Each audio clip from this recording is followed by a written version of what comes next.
Hey guys, I have always tried to remain honest with you guys.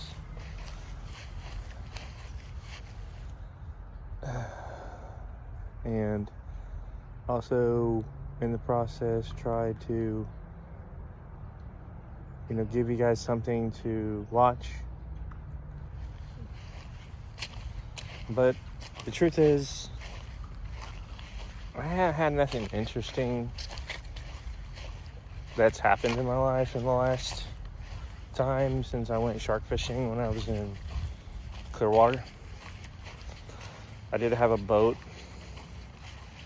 and if you ever, get on TikTok, you can look up my BS fishing page on there and check out my boat I used to have until it was stolen off the water. That is a whole new situation that I will discuss with you guys when that time comes. But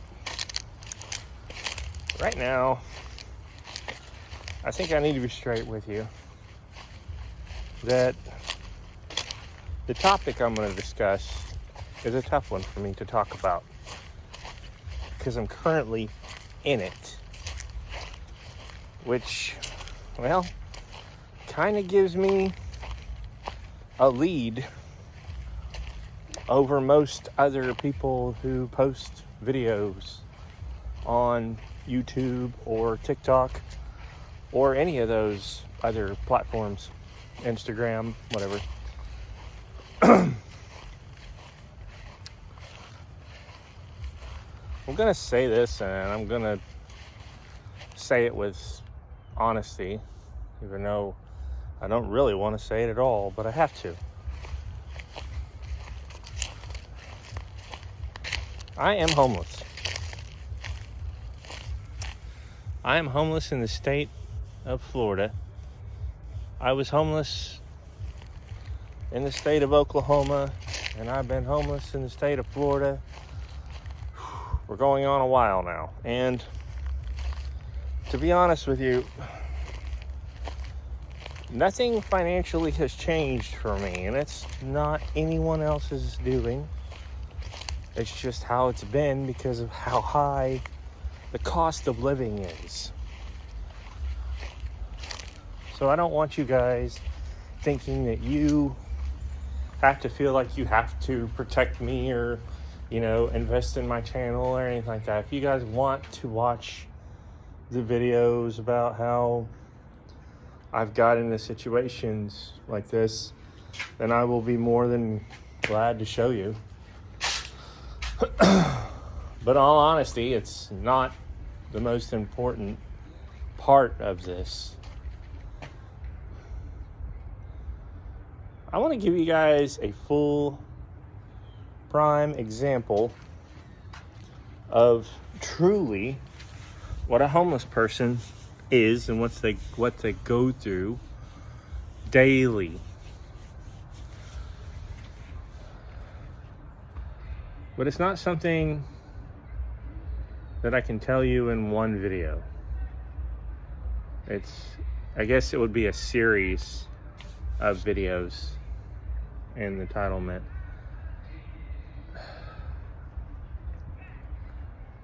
I guess this video is going to be titled, "This is My Life." And because it truly is. It's not a sugarcoat. It's not me trying to protect, my viewers from seeing this, because honestly, I guess I want you guys to see it and want you guys to understand not everything is black and white, So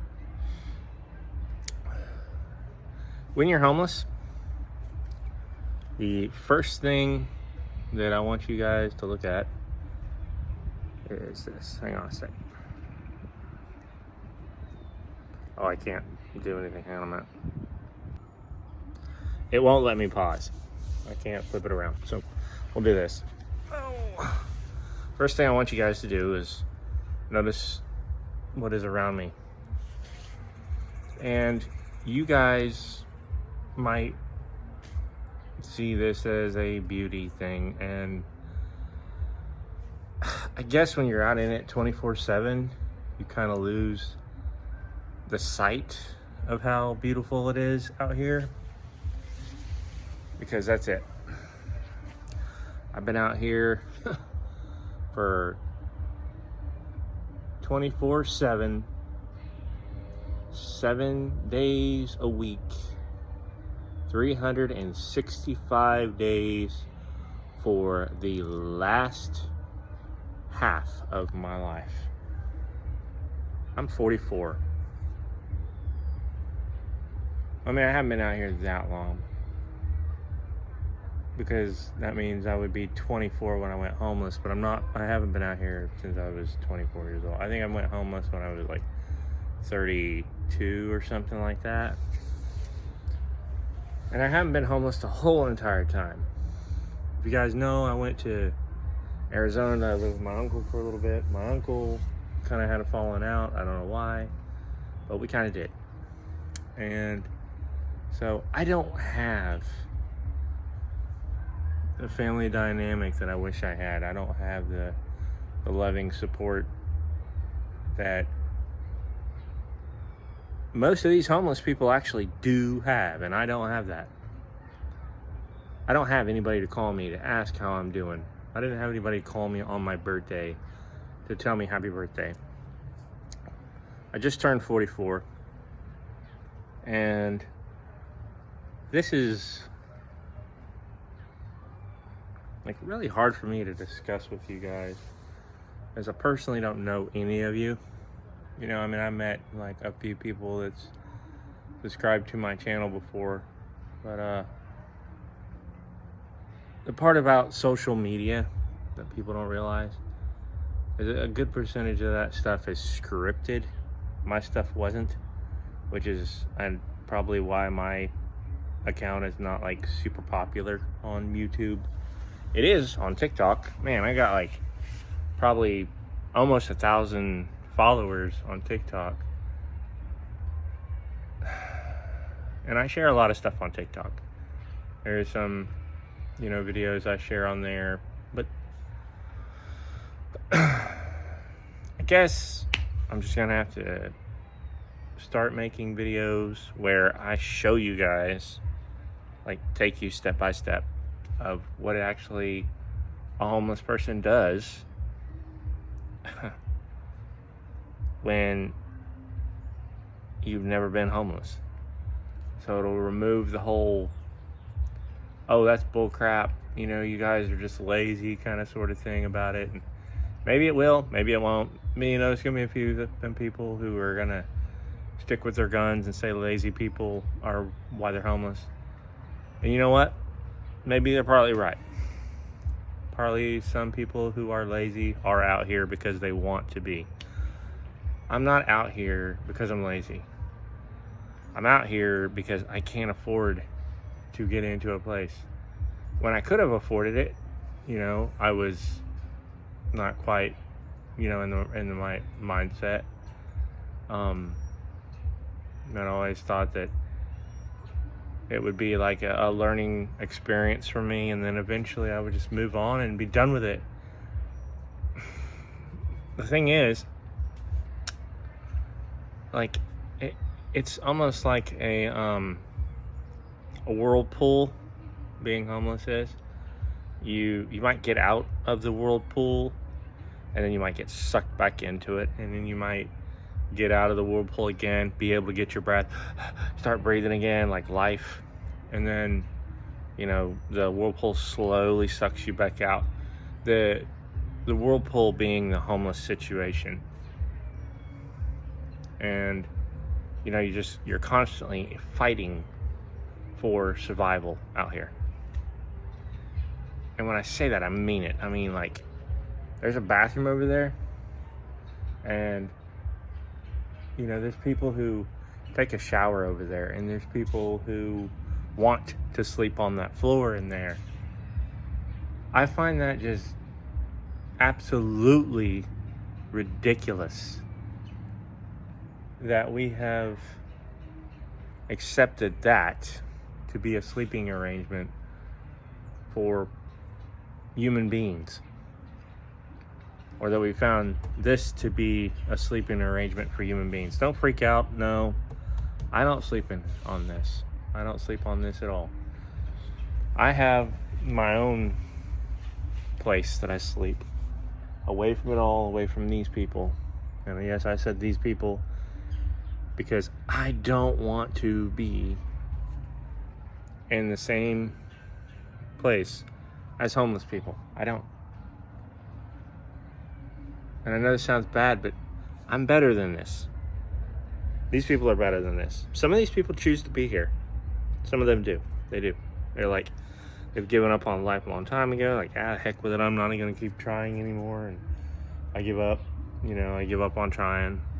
And it's sad, but that's the truth. Some of them do. And you know what? Those are the ones that I don't waste my time.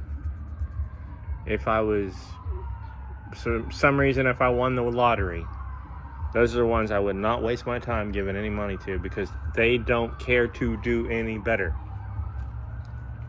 I don't do drugs. I don't drink. I don't even smoke. Yes, my teeth are really nasty. And I wished that I had better, health care, in my life. But a lot of this stuff, I just can't afford it. And even if I can't afford it, I still don't want to use the system. Because some people are going to say, well, why not just go get food stamps?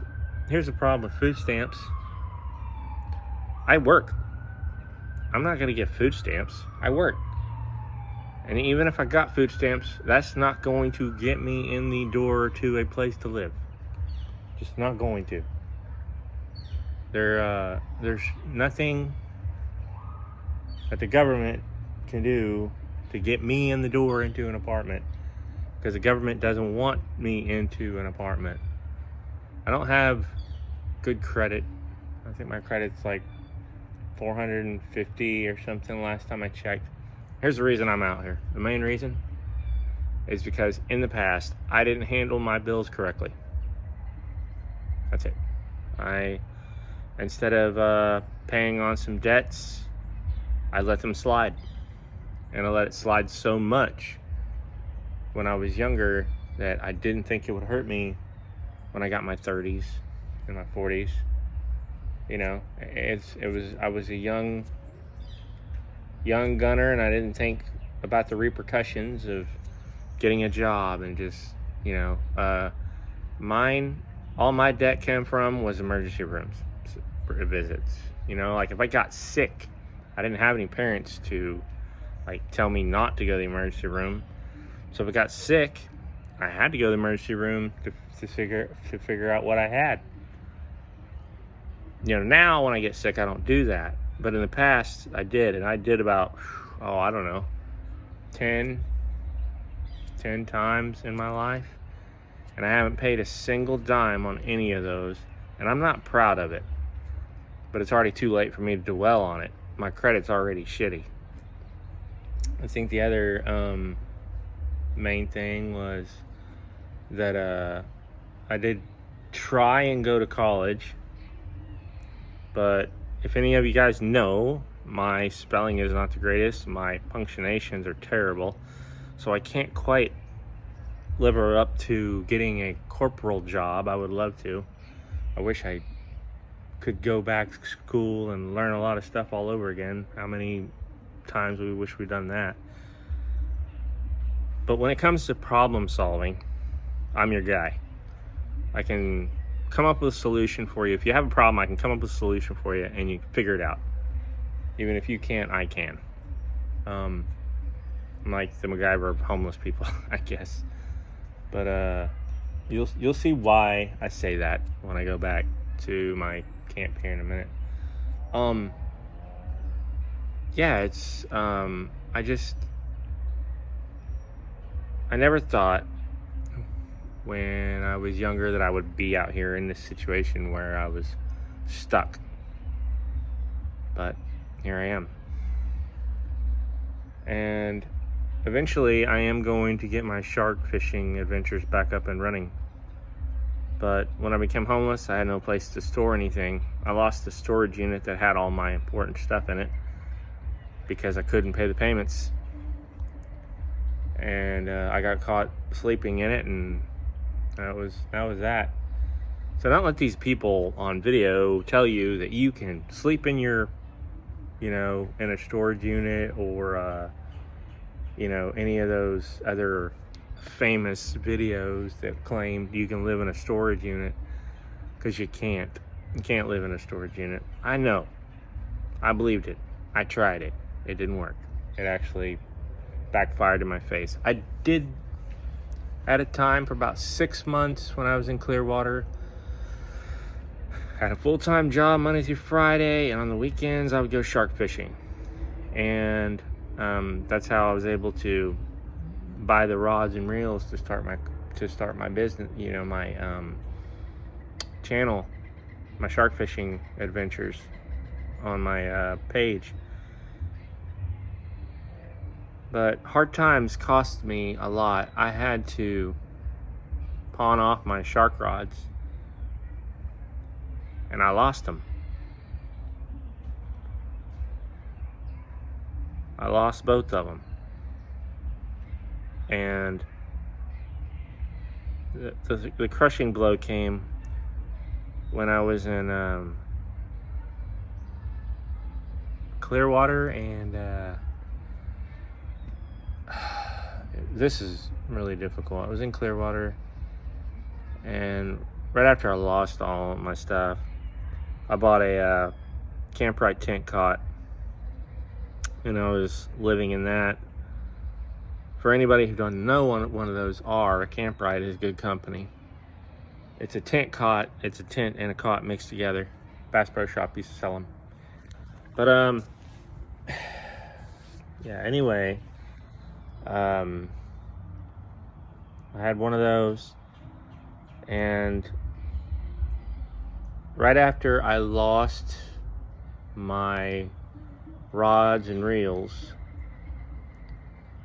I damaged my leg pretty bad, and so I wasn't able to go fishing or do anything else I'd love to do. I was in almost like a comatose state, I guess. And during that time, when I was still homeless, I had almost a leg bandage on my leg. This leg right here was so damaged that I really couldn't walk on it. So it would take me 3 hours just to walk a mile. When I'm able to walk a mile in about 15-20 minutes, normally. But I know I'm going everywhere, guys. I'm just trying to fill you in what's going on. And anyway, long story short, during Christmas time, that same time when my leg was kind of finally healing up, I found a kitten that I rescued named Oscar. And if you watch my TikTok video on my old BS fishing channel on TikTok, you'll see the videos of Oscar playing. One of those videos was me getting used to having a cat along with being homeless. Oscar was a great kitten. She was a great cat. And oh man, I miss her terribly. She didn't die, but when I had her,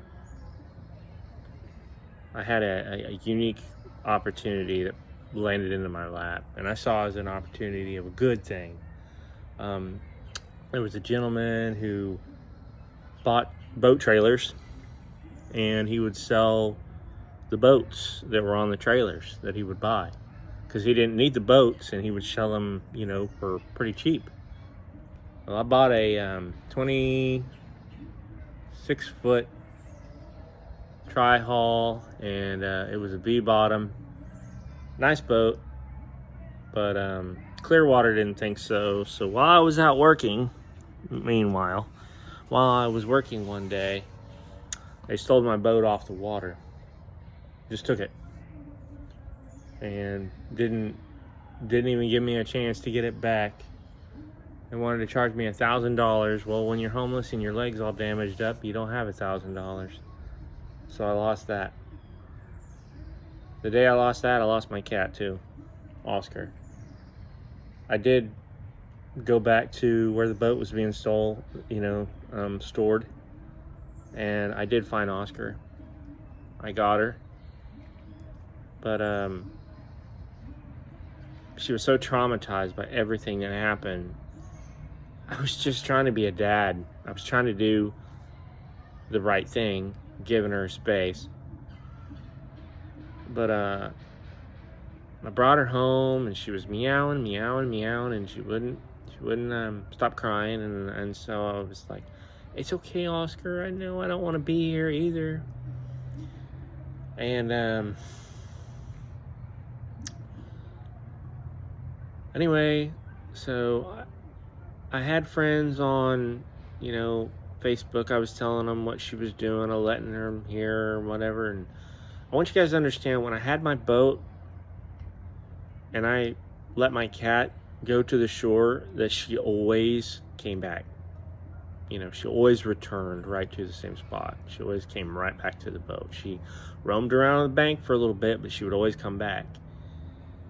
And so when she was meowing, she was panicking, she didn't want to be in there. It was like nonstop for like 3 hours.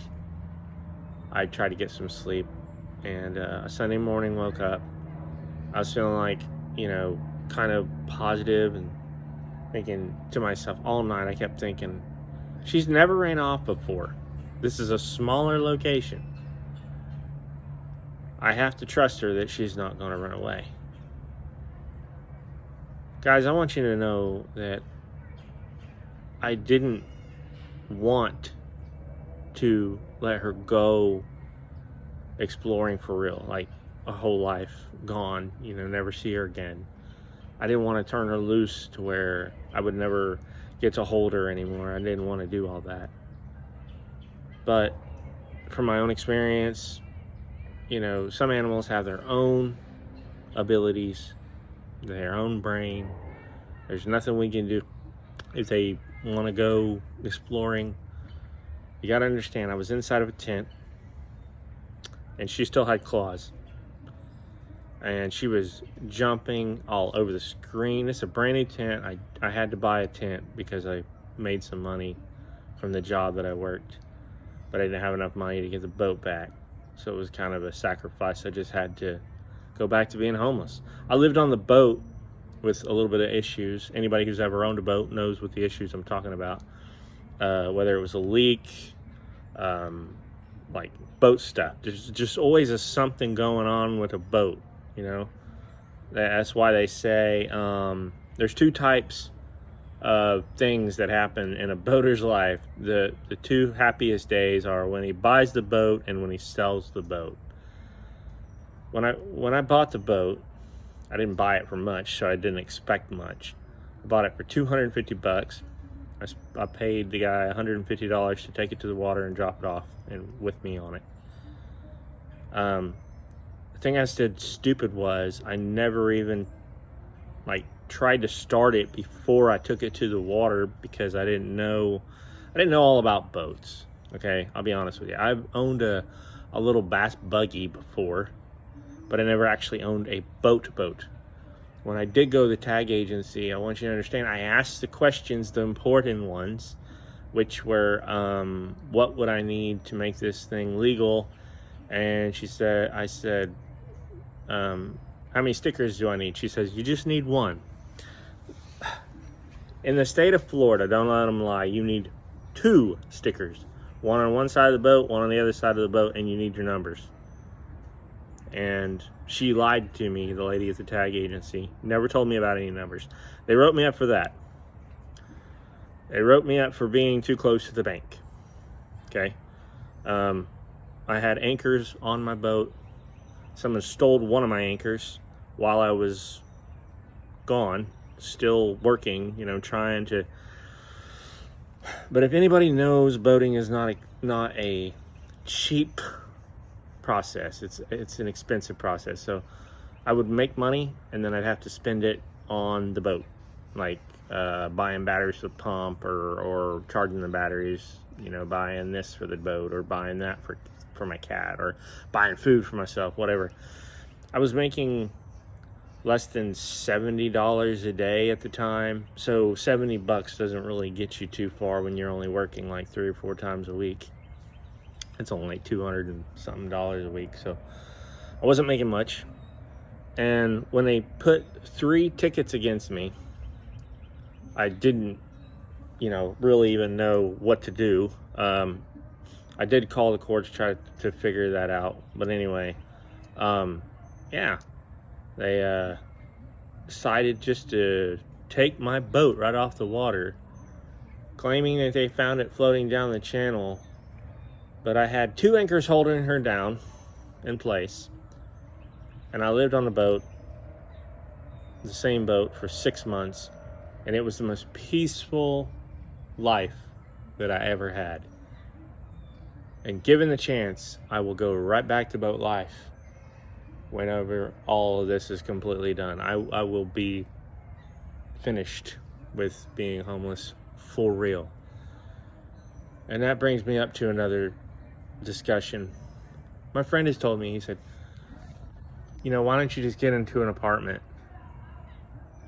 And the truth is, I do want to get indoors. I just can't trust people. I just don't trust people who own apartments to rent one from them, because it's the fear of sleeping in, and then the next day they come knocking on your door and saying, all right, we're selling this place, it's time for you to move on. And look, guys, I know life doesn't work out most of the time, but damn it, when I had my boat, I thought that was the end of this whole being homeless thing. I really did. I thought that was it. Me and Oscar, that was my cat's name, me and Oscar was going to be happy. Yes, it was stressful to have a boat on the water, but it was still great. It was still a great feeling. You know why? Because it was mine, damn it. I lived on it. I didn't have to worry about this being on shore, people coming up and asking me for a cigarette or a smoke or asking me for money or anything like that. I didn't have any nosy neighbors. I didn't have anybody to bug me. It was just me and my cat. And oh my God, and it was so peaceful. Oh, it was wonderful. Until it was all taken away. In one fell swoop. Everything changed. And I'll never forget it. Not as long as I live. When my cat was taken, it wasn't the boat that I was worried about. It was my cat, Oscar. And I remember when I let her out. Because, guys, remember, she lived on the boat with me for, over half a year. I had her for like 9 months. During that whole time, whenever she would leave, she'd always come back. Always came back. Guys, for 3 months,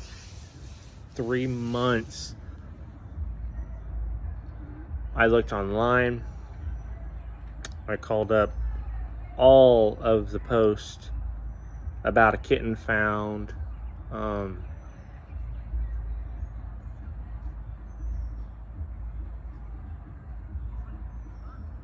What hurt most, though,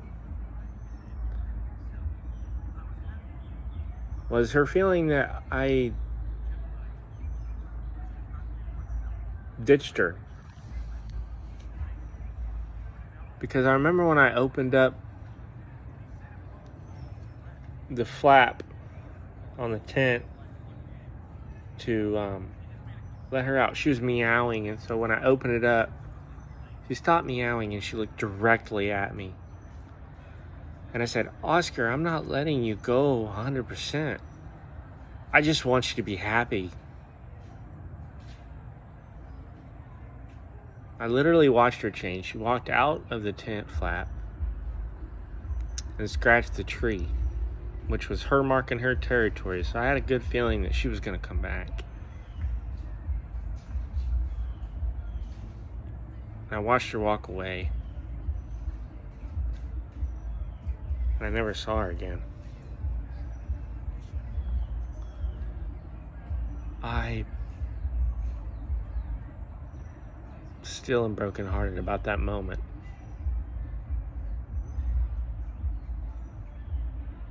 Because she was like my daughter. You know, I helped raise her for like, you know, the time that I had her, and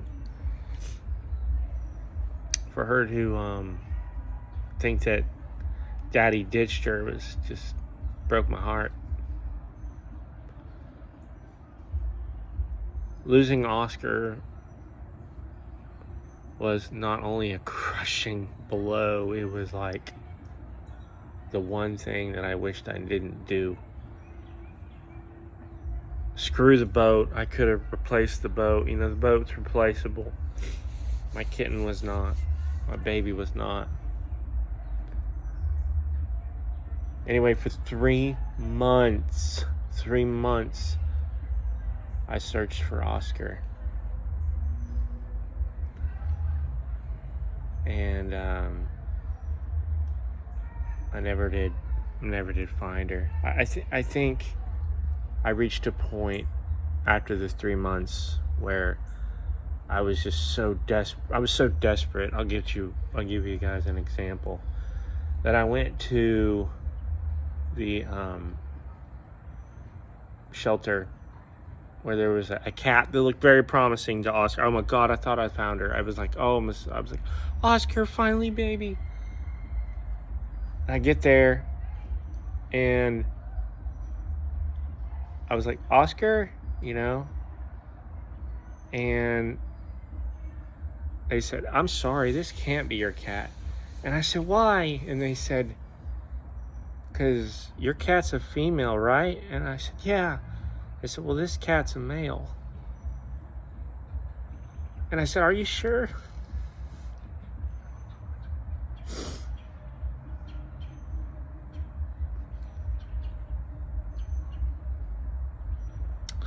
I wanted it to be Oscar.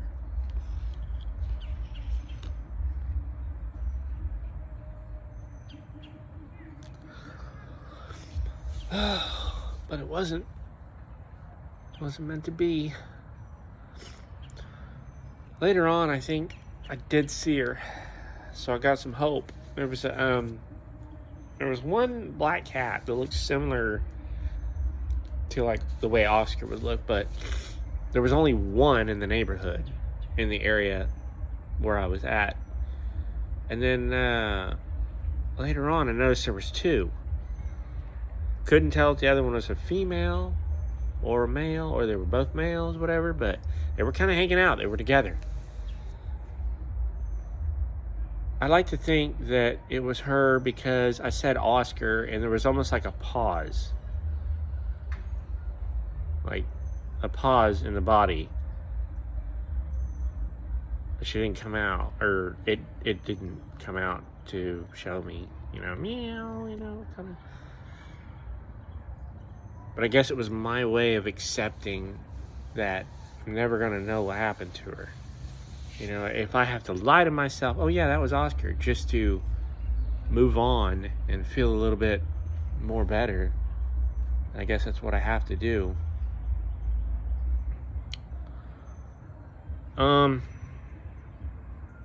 Yeah, so that's just part of what I've been going through. And this is just going to be, you know, a summary of what has been going on in my life since I started my YouTube channel. So I'm going to be making more content based on my life, you know, because I think you guys want that.